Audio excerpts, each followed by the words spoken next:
शोभित जी। राधे राधे। महाराज जी सादर प्रणाम।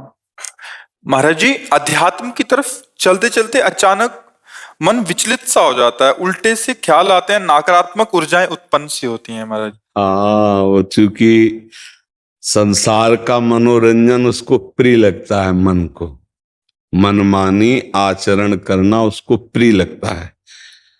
उसकी गलती नहीं है, हम जहां उसको लगाते हैं वहीं वो राजी होने लगता है। अब जैसे अध्यात्म मार्ग में लगा रहे हैं तो इसमें जहां जहां वो लगा रहा है उसके विरुद्ध बात है। उसको भोग चाहिए, उसको हर इंद्रिय के मना खष्टान इंद्रियाणी प्रकृति स्थान कर सती, 5 ज्ञानेंद्रियों के द्वारा वो विषयों में विचरने का स्वभाव बना लिया है। भगवान कह रहे हैं आप भगवान के अंश ममैवांशो जीव लोके जीव भूता सनातना मना खष्टान इंद्रियाणी प्रकृति स्थान कर सती। आप इस मन के भुलावे में आकर, मन भोगों के भुलावे में आपको फंसाकर ये सदैव अधीन रखा है। अब अध्यात्म सुनना शुरू किया, अध्यात्म चलन, तो अध्यात्म में मन को वश में किया जाता है और अभी तक आप मन के वश में रहे। तो जब आप सपोर्ट नहीं देंगे तो आपका सपोर्ट करने लगेगा। इसकी चाल समझना, क्योंकि आपके बिना उसकी कोई सत्ता नहीं, वो आपके बिना कुछ नहीं कर सकता, आपके दस्तखत से ही करेगा। जैसे हमारा मन कह रहा है मैं देखूं, हम कह रहे नहीं देखना है, वो 100 बार कहेगा देखो, आप कहोगे नहीं ये देखो, अब वो लग जाएगा जिधर आप लगाओगे, पर वो कुछ समय तक लगेगा, फिर वो आपको वश में करने की कोशिश करेगा। और वो जब आप ना करेंगे तो आपको जलाएगा। अगर उस जलन को सह गए तो मन को अधीन कर लेंगे, और नहीं सह गए तो मन आपको अधीन कर लेगा। ये खेल चल रहा है। प्रायः सब मन के अधीन ही होते हैं। मन को कोई चेला बनाने वही सच्चा गुरु। दूसरों को तो चेला बनाना सहज है, मन को जो चेला बना ले वही सच्चा गुरु। मन ने सबको चेला बना रखा है, नहीं बना रखा? जैसा कहता है वैसे ही करना पड़ता है। और बड़ा बात यह है कि मन को हम जैसा कहें शास्त्र आज्ञा से वैसा चला ले, सो महात्मा, वही गुरु, वही भक्त। नहीं तो भाई भेष चाहे जो हो, पर मन के अधीनता से मुक्त होना बहुत कठिन होता है। कोई बिरला मन को अधीन करके भगवान की प्राप्ति करता है। तो आप लोग उसी बिरले में हैं, क्योंकि अगर सत्संग मिल रहा है, साधु संग मिल रहा है और अध्यात्म की बातें सुन रहे हैं, अध्यात्म में चल रहे हैं, तो हम ये नहीं कह सकते कि हमारे ऊपर भगवान की कृपा नहीं। कृपा है, पर हमें विचलित नहीं होना। कम से कम ये बात आप स्वीकार करते हैं कि कभी कभी वो हमको गिराने की कोशिश करता है, अर्थात आपका बहुत सहयोग देने लगा है। तो एक समय था कि हम पूरे उसके अधीन थे, आज है कि आधा आधा हो गया है। आधा वो हमारे अधीन हो रहा है और आधा अपने अधीन करना चाहता है।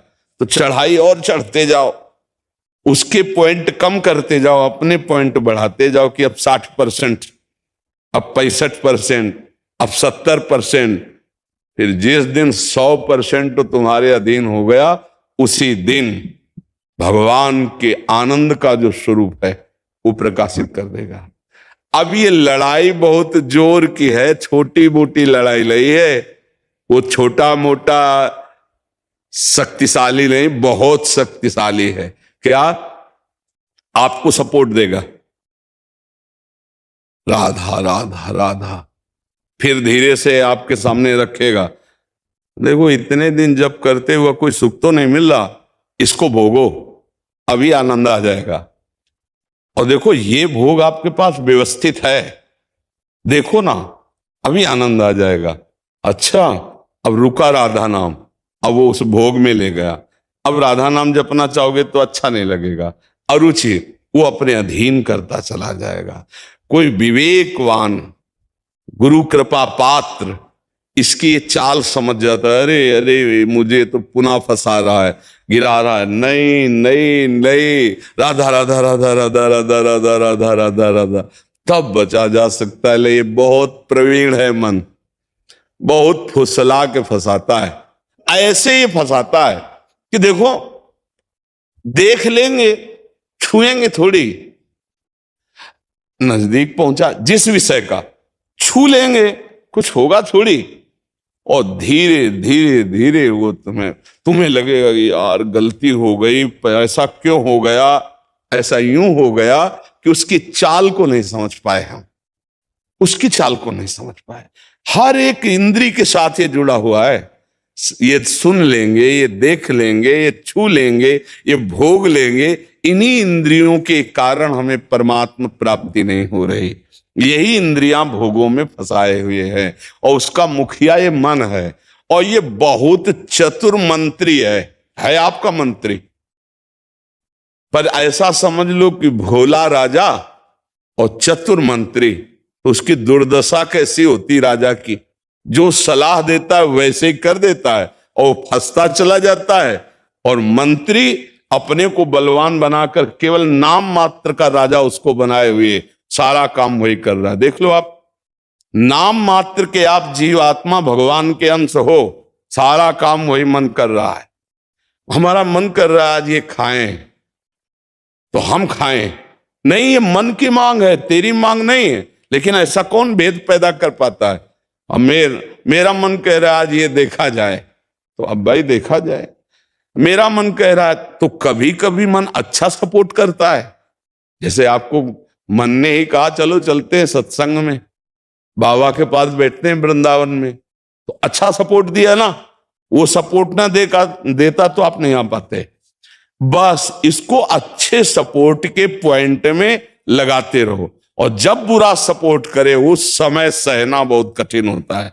अगर मन ने ठान लिया कि अब ये करना है और आपने कह दिया ना, तो आपको जलाना शुरू करेगा, और उस जलन को जो सह गया, यम ही न व्यथ्यन्ते ते पुरुषम पुरुषर्षव सम दुखा सुखाधीरम स्वमृतत्वाय कल्पते, उस जलन को जो सह गया सो भगवान को प्राप्त करने की सामर्थ्य रख लेता है। बहुत कठिन है मन की जलन को सहना। बाहर के थप्पड़ सह जाना सही, लेकिन मन के थप्पड़ सहना बहुत कठिन, सबको गिरा देता है। इसका बहुत विचित्र बल होता है, और इससे बचने का केवल एक उपाय है, नाम जप न छूटे, और ये स्वीकार मत करो कि मुझे चाहिए। जैसे मन कह रहा है आज उस होटल में चलते हैं, अब रसेंद्री और मन एक हो गया है। अब आपको लगता है मेरी मांग है, तो बोले भाई आज मेरा मन कह रहा है यही, आज मेरा मन कह रहा है कि आज उस होटल का भोजन होना चाहिए। अरे तेरा मन कह रहा है, तू खुद कह रहा है, अब उसमें निर्णय करो सही है कि गलत। अगर गलत लग रहा है इसकी चाल, तो आप मत जाओ। घर में रोटी दाल बनाओ, इसको अच्छा नहीं लगेगा, ये 100 बार कहेगा नहीं नहीं, तो आपको नहीं भाई आज तो यही खाना पड़ेगा। कल भले विचार करेंगे, कल विचार करेंगे आपकी बात पर आज नहीं, आज तो ऐसे बस में करना होता है। एक साधु के मन में आई कि खीर मिले, बहुत दिन से नहीं मिली, मन है कभी कुछ भी सोच सकता है, बहुत व्याकुलता हो गई, बस खीर खीर खीर। तो एक भगत के यहां गए, 10-5 गाय भैंस बंधी थी, उन्होंने कहा कि आपकी श्रद्धा है संतों पर। उनका महाराज आदेश कीजिए। तो बोले 10 संतों के लिए खीर बना सकते हो आप? बोले 20, घर का दूध है, हम 20 संतों के लिए बना देंगे। बोले हम 11 बजे आएंगे दोपहर के, आप बना के तैयार रखिए। वो अकेले आए, तो उनका और संत? बोले और संत यही है सर। अकेले कमरे में बैठे 20 संतों की खीर, और कहा आप लोग बाहर हो जाइए, हम एकांत में पाना चाहते हैं। वो पाए, तो भाई 20 संतों के लिए खीर बनी, मतलब 20 पेट भर जाए। तो अब पाए, फिर एकदम यहां तक हो गए तो उल्टी हो गई, फिर मिलाया उसी को।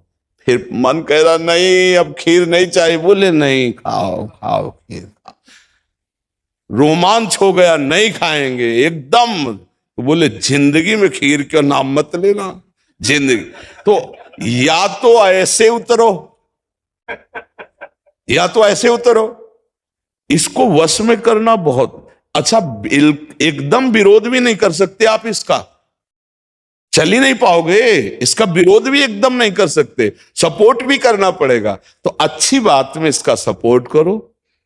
अब कह रहा है जैसे हमें आज मीठा खाना है, ठीक है, तुम्हारी मांग बुरी नहीं है, गए किसी अच्छी दुकान से लिया, ठाकुर जी को भोग लगाया, पा लिए, तो उसका सपोर्ट हो गया। अब वो बुरी बात कह रहा है, अब नहीं मानना है।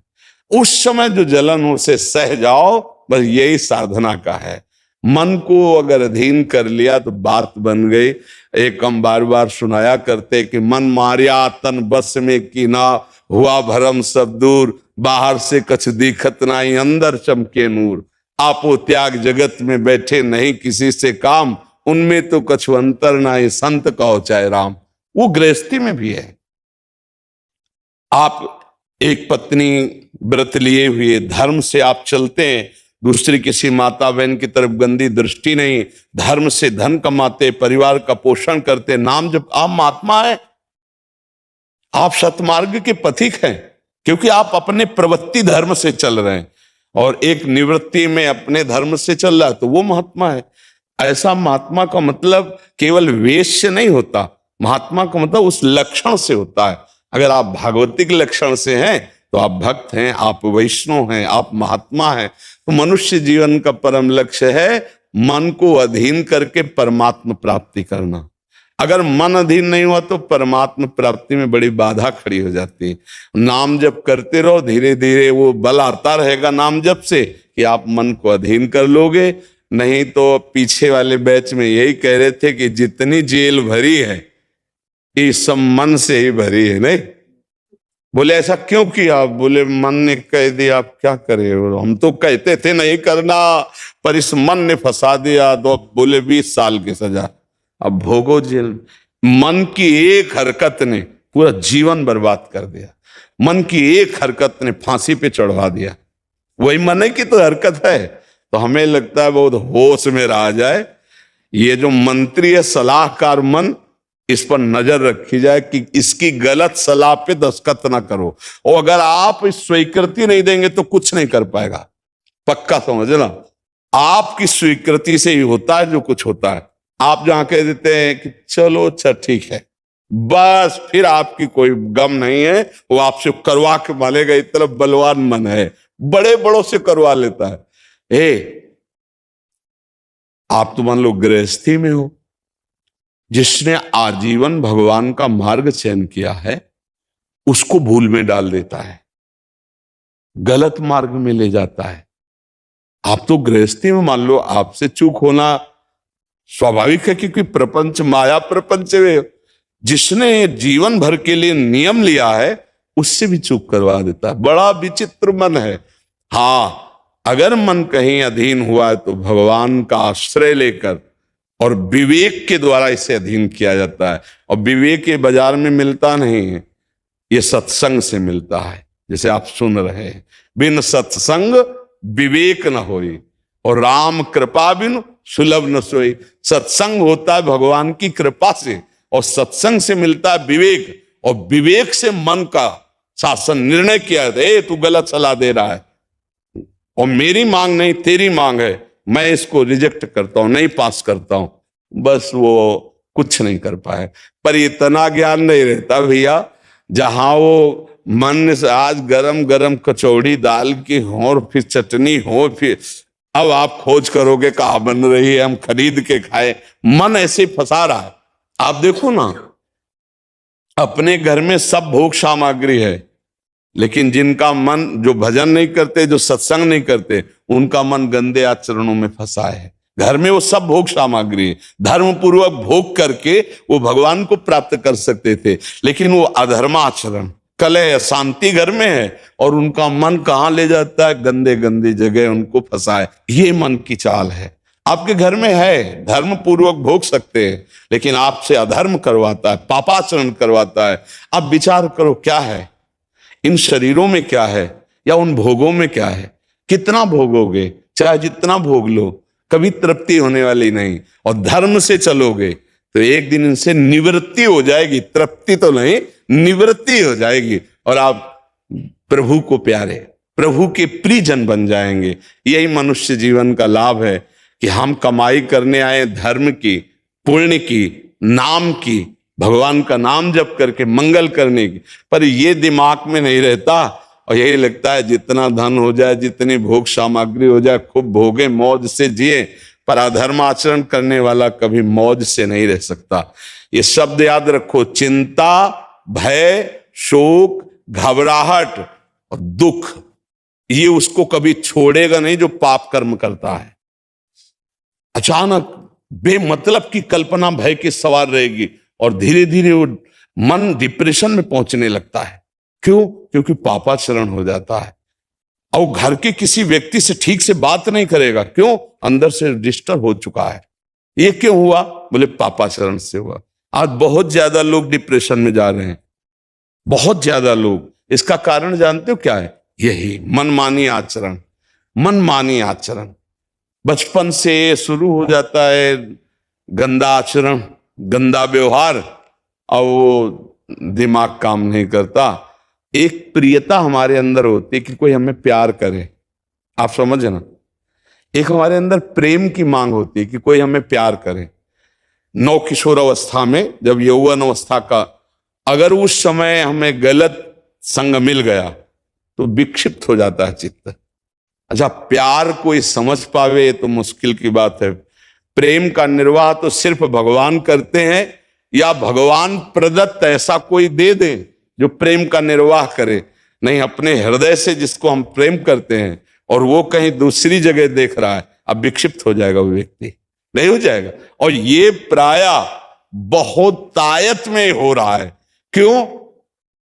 क्योंकि पूर्व संस्कार बन गए। अच्छा, जैसे देखना, बॉयफ्रेंड गर्लफ्रेंड, ब्रेकअप, फिर बॉयफ्रेंड, फिर गर्लफ्रेंड। समझ रहे हैं क्या संस्कार पड़ रहा बच्चों के अंदर? अब वो जब वर्ण करेंगे एक पति का तो उनके अंदर निष्ठा आ पाएगी, वो संयम से चल पाएंगे, वो एक गृहस्थी को संभाल पाएंगे, वो अपने पति या पत्नी पर पूर्ण प्रेम कर पाएंगे? नहीं कर पाएंगे। क्यों? क्योंकि आदत खराब हो चुकी, संस्कार खराब हो चुके। अब ये हमारे समाज में ज्यादा फैल रहा है, नहीं फैल रहा है। अब जहां मन को संयम में लाने की बात आती है, वहां मन को तो हमने पहले ही रद्दी कागज बना दिया, पहले ही हमने उसको गंदा कर दिया। अब कैसे हो सकता है? गृहस्थी बहुत पावन मार्ग है, कोई ऐसा नहीं है।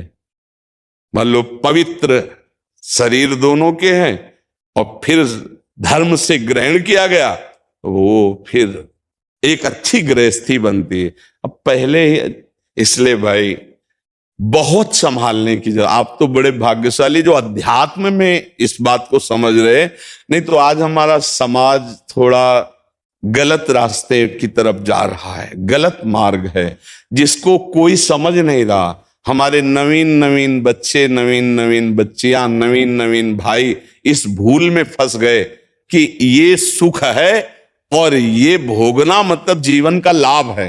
नहीं नहीं नहीं, इसको धर्म के अंतर्गत रखा गया। देखो, हमारे शास्त्र में 4 पुरुषार्थ रखे गए: धर्म, अर्थ, काम, मोक्ष। काम कहां है? तीसरे नंबर पे है। पहले में क्या है? धर्म। और आखिरी में क्या है? मोक्ष। जो धर्म से चलता है, धन धर्म से कमाता है, धर्म से काम भोग करता है, वो मोक्ष को प्राप्त हो जाता है। आज 2 बातें हट गई, पहली और आखिरी। धर्म और मोक्ष हट गया, अब अर्थ और काम रह गया, नहीं रह गया। बस यही पशुता बढ़ती चली जा रही है। अब ये संतों की बातें कड़वी लगेंगी समाज को, लेकिन भैया बहुत गलत रास्ते में अपने लोग जा रहे हैं। इससे लौटना अभी संभव है, अभी लौटना संभव है। अगर कदम आगे बढ़ते चले गए तो आप लौट नहीं पाएंगे। आप देखो, हमारे नवीन बच्चों में बहुत डिप्रेशन की ये बात आती चली जाए। क्यों? विक्षेप पे विक्षेप पड़ रहा है। अब वो उससे आसक्त है, वो ब्रेकअप हो गया, अब उसका दिमाग पे जो भार पड़ा, वो पूरे जीवन की जीवनी शक्ति को नष्ट कर रहा है, चाहे बच्चा हो चाहे बच्ची हो। मतलब कई ऐसी समस्याएं प्रकट हो रही हैं जो अपनी बात कह नहीं सकते हैं और अंदर ही अंदर वो अपने को खोखला कर लेते हैं। हमें लगता है कि माता पिता को, परिवार को इन समस्याओं से, बच्चों से जुड़कर उनको हटाना चाहिए, उनको शिक्षा देनी चाहिए, उनको ऐसा मित्रवत बल देना चाहिए जिससे उनकी मानसिकता उभरे। अगर ये छूट बनी रही, इसे कहा जाता है दोस्ती, लेकिन भारी दुश्मनी फैल रही है, भारी हमारे जीवन का नाश करने वाली वृत्तियां फैल रही। तो इसलिए इससे बचा जाए और नाम जप किया जाए। अगर मन को छूट मिल जाए तो नरक पहुंचाने की पूरी व्यवस्था कर देगा। मन को छूट मिल जाए तो भारी से भारी अपराध करा देगा और जलाता रहेगा। इसलिए मन को छूट ना दी जाए, और मन को छूट ना दी जाए इसके लिए जो चाहिए विवेक, वो सत्संग सुना जाए, और जो बल चाहिए वो नाम जप किया जाए। नाम का बल और सत्संग का विवेक, ये दो ही बचा सकते। साधन को हरि भजन है, कै सत्संग सहाय। जी।